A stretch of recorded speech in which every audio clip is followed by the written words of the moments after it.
Bahkan nanti kalau BBSS satu lot cuma Rp12.000. Tuh, satu lot cuma 12.000 loh guys ya. Jadi nanti kalau 500.000 bisa berapa lot itu ceritanya? 40-an ya. 40-an lot loh itu. Kapan-kapan kamu punya 40 lot sahamnya BBSS?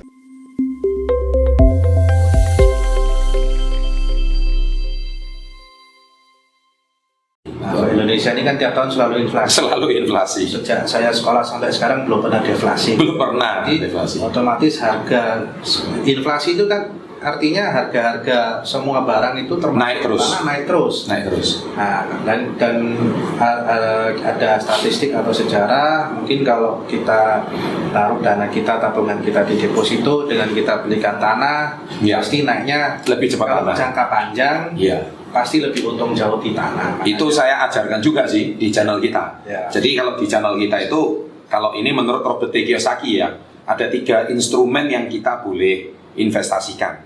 Jadi properti, emas, sama portofolionya saham.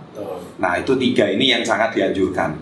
Cuman mungkin kalau properti kurang liquid itu aja. Ya. Kalau 2 ini lebih liquid gitu. Betul. Nah jadi benar ya Pak Felix ya. Betul. Nah rupanya guru Robert itu mengajarkan seperti itu, dan sekarang rupanya Pak Felix terjun di dua-duanya gitu loh ya kan. Jadi di surat berharga juga nanti Anda bisa memiliki saham perdananya dan juga di bisnis propertinya. Nah terus mulai membangun bisnis properti, pernah nggak juga mengalami masa-masa ditipu lagi atau bangkrut lagi atau gimana awal-awalnya? Seperti kayak pernah, BTS. kalau ditipu ya pernah, apalagi kalau di bidang properti itu banyak tipu muslihatnya juga. Banyak tipu muslihat. Karena masih banyak kelemahan di sistem tata agraria kita di Indonesia. Iya. Kan contohnya belum semua bidang tanah bersertifikat, masih ada Oke. TOK, KIRI atau letter C. Betul. Itu rawan disalahgunakan. Rawan disalahgunakan. Bisa dijual.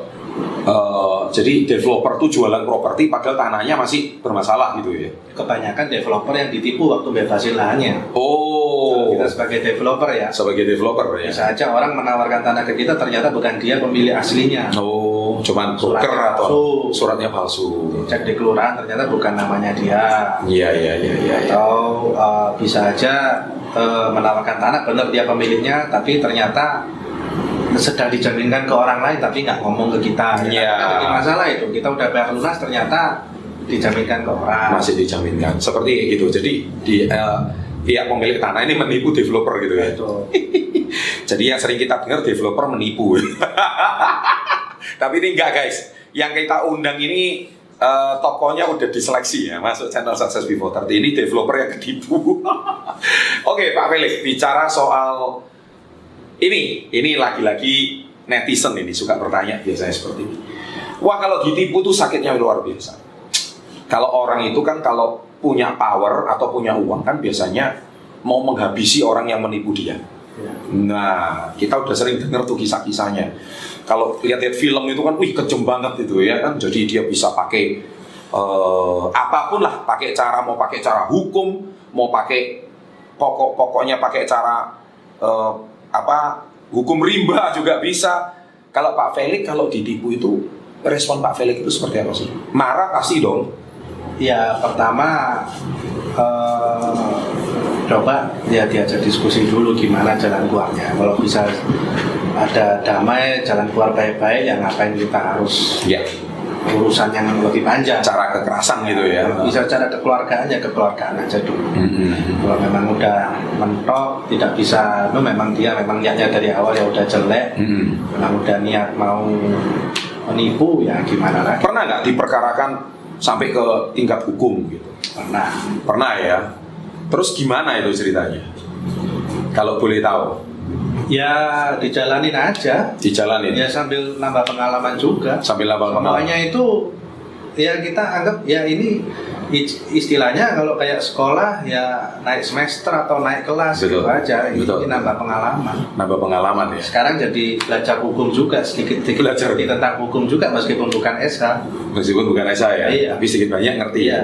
Pernah nggak sampai kasusnya kalah? Yang tipu gelap sekarang tahu nama pasalnya 372, 378. Nah, itu denger ya, tipu gelap. Kalau pemalsuan 263, 266. Nah, tuh catat itu ya. Hukumannya berapa tahun? Hafal juga. Sudah hafal ya, karena udah terbiasa ya, menghadapi yang seperti itu. Pernah nggak sampai kasusnya menang gitu? Akhirnya pernah sampai nggak menang atau kalah gitu? Ya, pernah menang, pernah kalah pasti. Sampai kayak gitu ya. Berapa kali sih berurusan dengan pihak hukum? Ya, jangan sampai sering-sering. Berantem terus nanti. Enggak ya. Cuman ada dari beberapa pengalaman menambah wawasan bagi kita ya. Ya bukannya kita yang mau berurusan dengan hukum, tapi memang nggak ada pilihan. Kalau diajak kekeluargaan orangnya nggak mau. Nggak mau ya. Sini pakai lawyer, sana juga pakai lawyer. Iya. Oke, jadi dia sanggup bayar lawyer daripada membayar ini gitu. Nah, kadang ada lawyer yang memang cari penghidupan dari cari perkara-perkara seperti itu. Gitu ya. Bagi hasil nanti nggak dibayar. Nggak dibayar ya bagi hasil ya.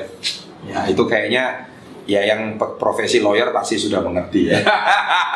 Nggak usah diperpanjang gitu ya maksudnya ya. Ini bahasanya implisit banget guys. Oke, bicara soal terakhir bisnis propertinya, bangun gudang. Itu kan di kawasan Benowo ya. Betul. Memang Benowo itu asalnya itu kawasan pergudangan atau apa sih? Pergudangan yang dekat, kalau di Benowonya belum ada, kita yang pertama kali. Cuma yang dekat itu mungkin daerah Osowinangun, Kalianak, Margomulyo. Itu yang kompleks dulu ya. Ya. Kalau kawasan pergudangan di Kita Surabaya. orang Surabaya dengan gudang pasti mikirnya Margomulyo itu udah pasti ya. Nah, kalau di Benowo ini boleh dibilang kita yang pertama. Oke. Jadi Margomulyo tapi versi tahun 2020 lah guys. Betul. Mungkin kalau Margomulyo itu modern ya. Kalau Margomulyo mungkin tahun 70-80-an kali ya.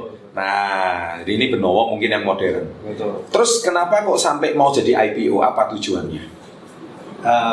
Ya banyak. Satu, untuk kita dari perusahaan swasta menjadi perusahaan TBK itu untuk meningkatkan corporate governance-nya. Otomatis kalau kita menjadi perusahaan terbuka, banyak peraturan-peraturan yang harus kita ikuti, tapi juga untuk kebaikan perusahaan juga. Kita harus accountable kepada pemegang saham kita, maka banyak sekali syarat-syaratnya. Dan itu untuk perusahaan kita untuk supaya berkembang, supaya menjadi lebih profesional, juga baik juga daripada kita tetap hanya di perusahaan swasta, perusahaan keluarga yang tertutup. Oke. Yang kedua, otomatis kalau menjadi perusahaan TBK juga mencari modal itu lebih mudah. Betul. Kita bisa menambah setoran modal atau dengan ke pasar hutang, right issue atau menerbitkan obligasi, semuanya jauh lebih mudah. Jauh lebih mudah. Oke. Jadi ada proyeksi apa ke depan? Kan istilahnya kan sekarang udah bangun nih, bangun gudang sampai puluhan ya.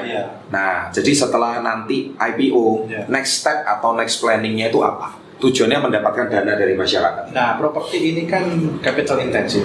Yes. Jadi perlu modal yang besar kalau mau bisnis di properti. Jadi salah satu mengapa kita TBK juga ingin menggalang dana untuk ekspansi.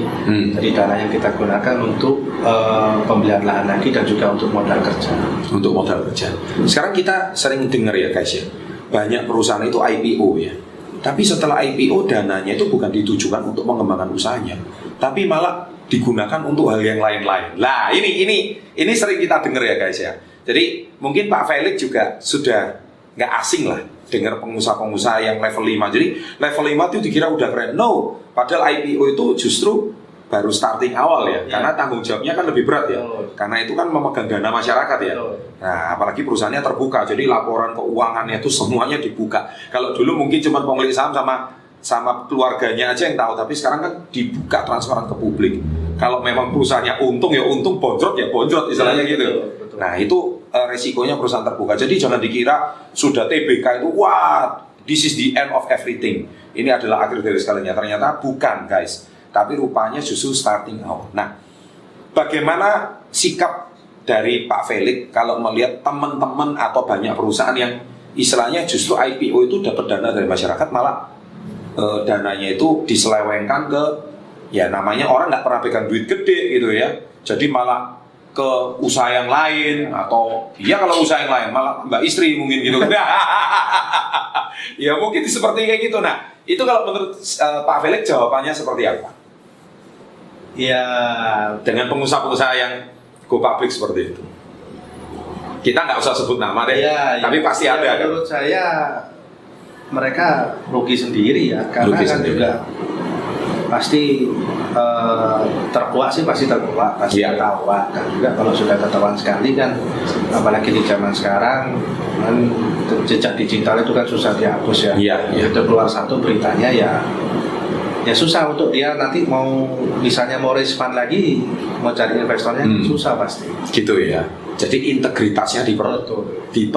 dipertaruhkan ya. Betul. Jadi kunci utamanya meskipun kita go public, kita mendapatkan dana dari masyarakat, investor juga senang. Tanggung jawabnya malah lebih berat itu. Lebih berat ya. Harusnya biasanya kalau nggak usah go public udah happy aja. Misalnya kalau cuman hidup enak sih sudah cukup gitu loh. Tapi makanya mungkin apakah ada visi lain, apakah ada itu semua tergantung daripada pemiliknya. Iya. Nah kalau Bumi Benowo apa Sukses sejahtera ini visinya apa ke depan pasca go public? kita ya ingin menjadi pergudangan yang modern dan juga yang istilahnya bisa blend in dengan digital world di Surabaya. Digital Jadi kita World. nggak hanya istilahnya bangun gudang terus dijual atau disewakan. Keunikannya apa sih gudangnya dibanding dengan gudang-gudang yang konvensional gitu? Rencana kita nanti akan ada satu komplek khusus yang mempunyai fasilitas berikan. Jadi untuk importir yang memakai gudang kita bisa bebas biaya masuk. Ya. Yang kedua, kita sedang ada rencana untuk mengembangkan aplikasi juga supaya orang bisa menyewa gudang kita secara online dengan lebih mudah dan juga mungkin Gudang secara online itu gimana? semacam Airbnb tapi untuk gudang gitu. Oh, Kalau punya apartemen nganggur, punya ruang nganggur, pakai Oyo gitu ya. semacam Oyo, kita gimana caranya nanti mau menggabungkan Airbnb sama Oyo sama apa Reddoor semacamnya itu tapi untuk gudang kan. Oh, belum ada. Wah, ini peluang ini guys. Rupanya Pak Felix ini sudah punya satu ide yang cukup cemerlang. Jadi selama ini orang cuma tahunya itu hotel ya, atau hotel yang harganya sangat standar, murah, tapi ini untuk Oyo tapi gudang gitu ya. Nah, jadi Pak Felix menyediakan gudangnya ya. Nanti vendornya apa yang manajer apa? Kalau bisa operasi. kita yang punya aplikasinya. Oh, rencananya mau bangun aplikasinya. Iya. Dan itu mungkin pertama di Indonesia. Kemungkinan. Wah, ini keren ini guys ya. Dan ini sulit gak sih ditiru? Ya kalau namanya cuma buat aplikasinya sih Nggak sulit. nggak sulit. Tapi kan Manajemen ya? manajemen dan lain-lain dan kita keunggulan kita kan kita sudah punya network gudangnya juga. Betul. Gitu. Dan memang di tim manajemen kita sengaja kita ada 1-2 orang yang memang backgroundnya di bidang IT. Ya. Jadi memang sudah profesional. Ya, dan saya sendiri bukan pernah sampai sekarang juga ada invest di startup digital juga. Startup digital. Jadi memang udah biasa ya guys ya.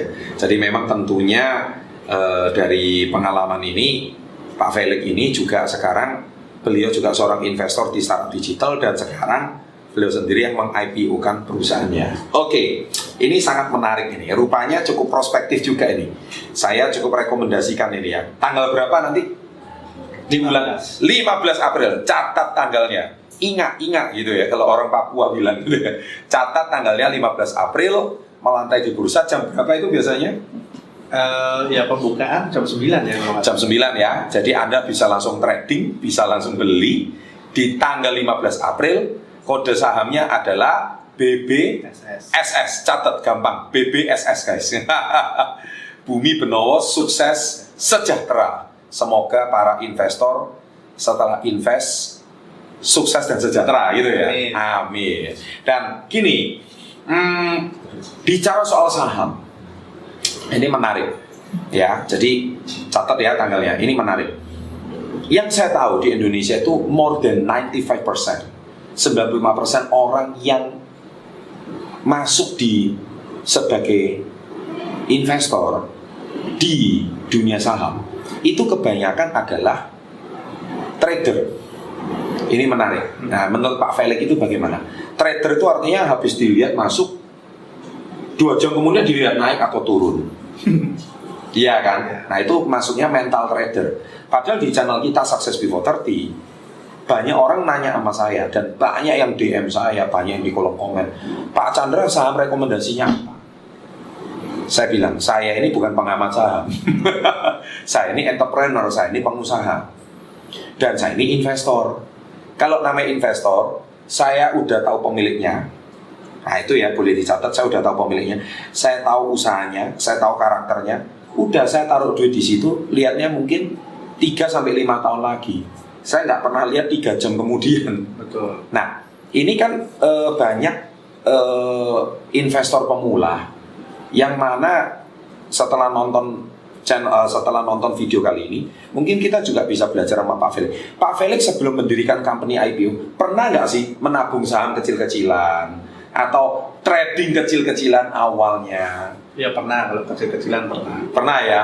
Jadi itu boleh diceritakan pengalamannya. Terus akhirnya yang diinvestasikan itu sekarang naik mungkin sekian puluh kali lipat atau juga malah loss gitu. Nah ini bicara sedikit di luar topik karena ini juga sangat berhubungan nanti dengan para investor yang percaya sama BBSS ini. Menurut Pak Felix gimana? Kalau pengalaman pribadi saya dulu, ya rugi banyak juga sempat, apalagi kerja di bank dulu waktu main sahamnya, waktu masih kerja di bank. Main saham ya? Ya. Bukan menabung saham ya? Salahnya di situ. Salahnya di situ. Itu kesalahan. Main saham ya? Betul. Guys yang suka main saham, denger ini. Ini petua dari Pak Felix, denger ya. Terus. Karena kita merasa di bidangnya ya, jadi merasa tahu lah, mana yang bagus, mana yang jelek, dan kadang kebanyakan informasi nggak bagus juga, jadi bingung malah. Iya. Kebanyakan informasi jadi bingung, ada rumor sedikit, jadi wah ini beli apa dijual. Iya. Pikiran. Tapi yang paling benar semestinya yaitu kalau emang udah yakin perusahaan ini bagus. Mau rumor apapun ya. Tahu manajemennya, tahu fundamentalnya istilahnya fundamentalnya bagus nggak, prospek ke depan bagus, strategi perusahaan bagaimana, apakah dia on the track, ya sudah didiamkan. Apapun rumornya ya. Termasuk kayak sekarang corona gitu ya. Ya betul. Nggak peduli ya. Harganya mau turun sampai berapapun nggak peduli ya. Malah itu peluang. Itu jadi peluang. Tapi banyak orang ngomong gini, wah uangku sudah beli waktu mahal. Sekarang saya mau cairkan rugi, mau cut loss rugi, mau masuk lagi sudah nggak ada pelornya. Gimana itu menurut Pak Felix? Ya udah ditunggu aja, dibiarin aja, asal masih yakin kalau memang perusahaannya bagus. Lain cerita kalau sahamnya turun karena memang ada oknum manajemen yang nggak benar, atau strategi perusahaannya berubah. Nah, kalau secara fundamentalnya masih on the track, maksudnya beli saham ini 1 tahun yang lalu strateginya masih sama dengan sekarang, manajemennya masih, apalagi kalau lebih bagus, ya kenapa dijual meskipun harga sahamnya turun kan? Iya. Kalau dulu pernah nggak jadi istilahnya main saham itu tiap hari dilihatin gitu ya? Pernah. Harus melatih fase-fase itu ya. Tolong tulis guys yang sekarang masih ada di fase-fase itu, tolong tulis. Ini semoga menjadi petua dan nasihat yang positif untuk Anda. Tapi karena ya mungkin dulu karena banyak waktu ya, kalau sekarang sudah nggak ada waktu ngeliatin saham, ngurusin perusahaan. Betul, ngurusin perusahaan ya.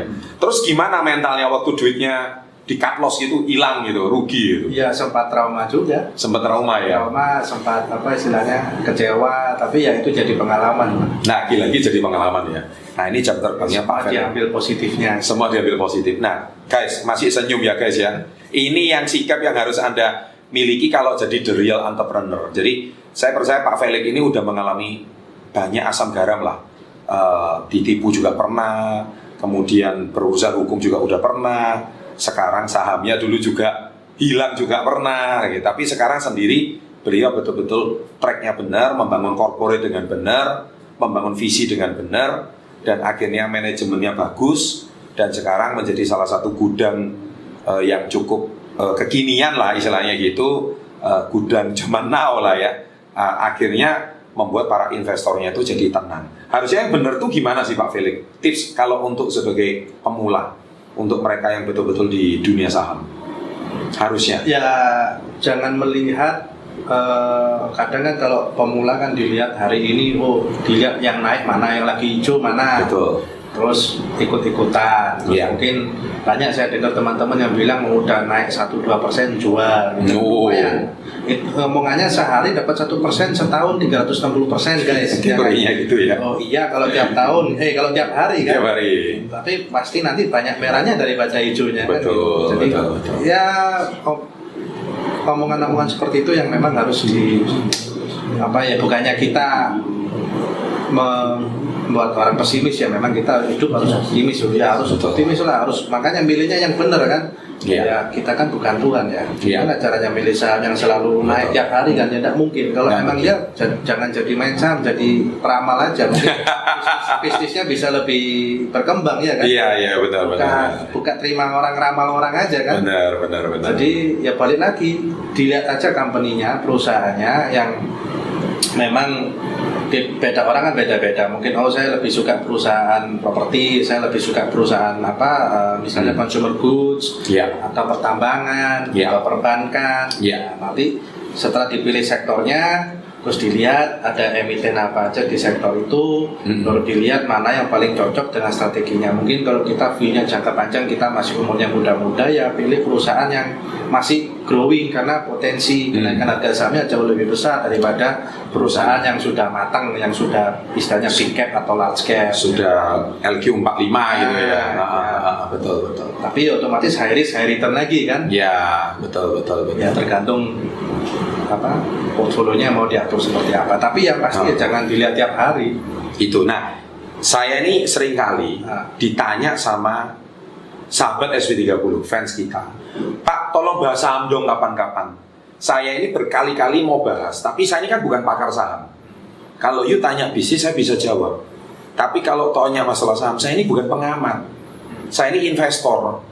Tapi jawaban Pak Felix tadi itu sudah memberikan sebuah pandangan bahwa sebaiknya saham itu pakai uang dingin ya istilahnya ya. Betul. Jangan pakai uang jajan lah istilahnya. Betul. Atau uang kerja gitu ya. Itu keliru ya. Nah, anak-anak muda ini kan seringkali panas tuh, pengen cepat kaya. pengen cepet kaya, ya kan? Kemudian jalan pintas, terus kemudian sampai menggadaikan apapun. Sertifikatnya digadain, beli saham ini pasti untung gini gitu. Hancur ini jadinya ya. Nah itu ya biar jadi pengalaman. Biar jadi pengalaman guys. Oke, ini sangat-sangat bagus petua daripada Pak Felix. Bicara soal pengalaman ini betul-betul berharga. Jadi kalau mereka jadi orang tua bisa ngajarin anaknya. Nah, ini senior ini.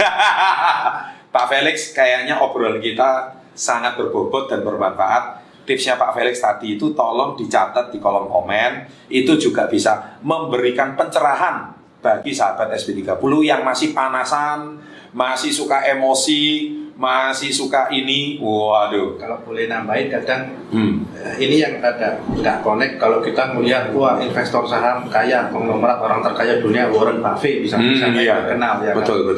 Nah, orang taunya dia kaya karena main saham. Wah, iya. Itu salah sebenarnya. Bukan ya. Dia bukan nggak tiap hari ngeliatin harga saham, dia beli perusahaan terus didiemin terus ya. Dia perusahaannya yang Berkshire Hathaway itu akuisisi perusahaan, bukan main saham. Bukan beli main perusahaan. Nah, itu membeli. Dia bukan main saham, dia investasi saham. Nah, kalau istilah kita tuh menabung saham. Nah, itu lebih tepat, bukan bermain saham ya. Iya. Masalahnya 95% orang Indonesia ini masih bermain saham.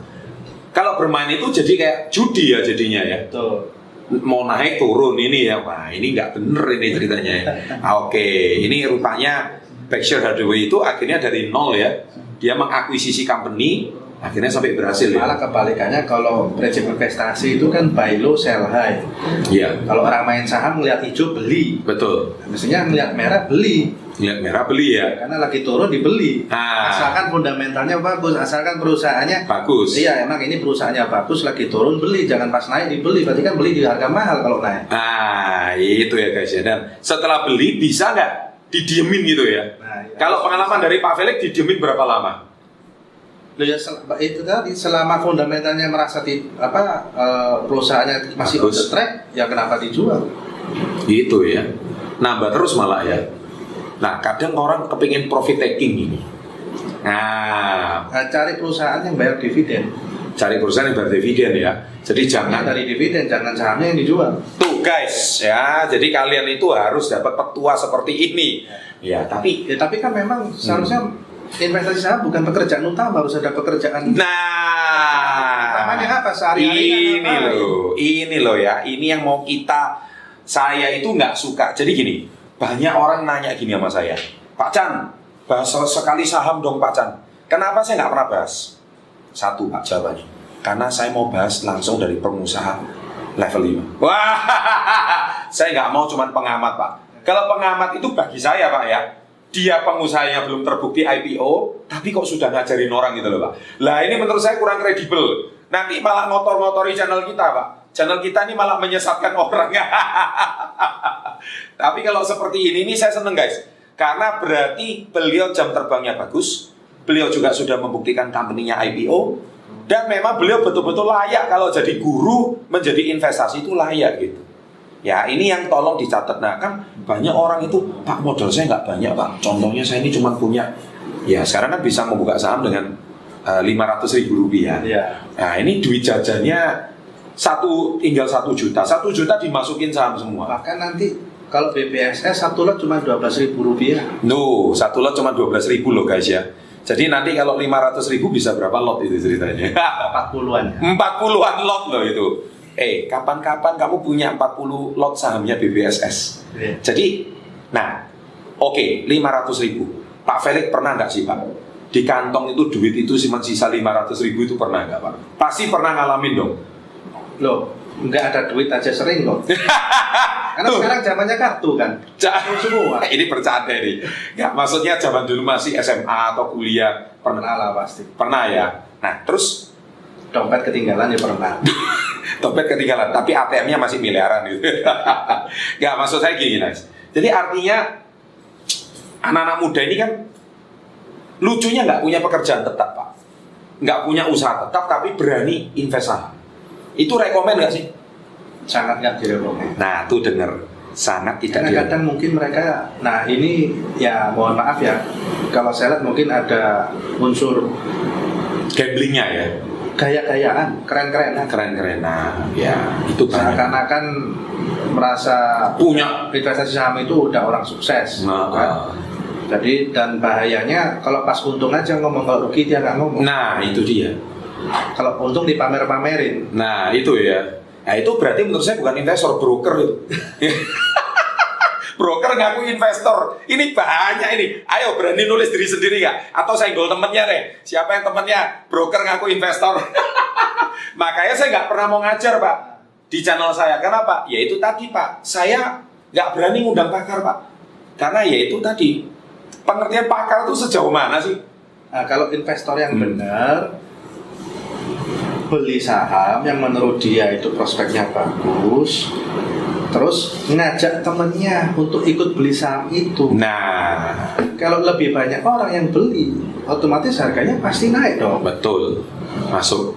Jadi bukan pas udah beli jual untungnya baru dilihatin, nih saya untung segini. Nah, ya Ya kan? Nanti ya. temannya minta ditraktir lagi ya. Nah, Tapi kalau pas beli udah didiemin untuk jangka panjang, tapi lihat ke teman saya baru invest ini, kamu Oh. ikut aja. Itu yang bener Pak. Itu Itu yang kalau bener. investor. itu investor tuh mindsetnya kayak gitu ya guys ya. Iya. Nah ada nggak di channel YouTube ngajarin mindset investor kayak gini? Yang saya tahu Pak, lihat itu cuma satu Pak. Yang saya baru ketemu satu orang doang di dunia YouTube Indonesia Pak, Lo Keng Hong.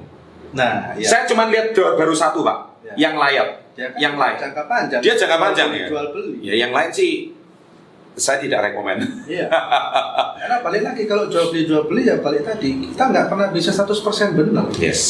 Pasti ada ruginya. Itu ya guys. Jadi nggak peduli cuma beli berapa, tapi yang penting kita trust Ya. sama company itu dan diemin. Dan kita harus punya pekerjaan utama yang memang menghasilkan dan kita sisihkan untuk menabung. Betul. BBSS gitu contohnya. Itu yang benar ya, Ya. untuk long term investment. Betul. Pak Felix, terima kasih banyak atas waktunya. Hari ini kita dapat banyak pencerahan Pak Felix. Kita doakan sukses BBSS tanggal 15 April dan selama-lamanya kan gitu ya. Amin. Amin Pak Felix, semoga bisnisnya lancar terus, sukses terus, dan pencerahan hari ini bisa memberikan edukasi yang sangat berharga untuk subscriber kami Success Before 30. Thank you Pak Felix. Sukses selalu dan kita tutup dengan salam hebat luar biasa. Iya. Salam hebat Hebat luar biasa.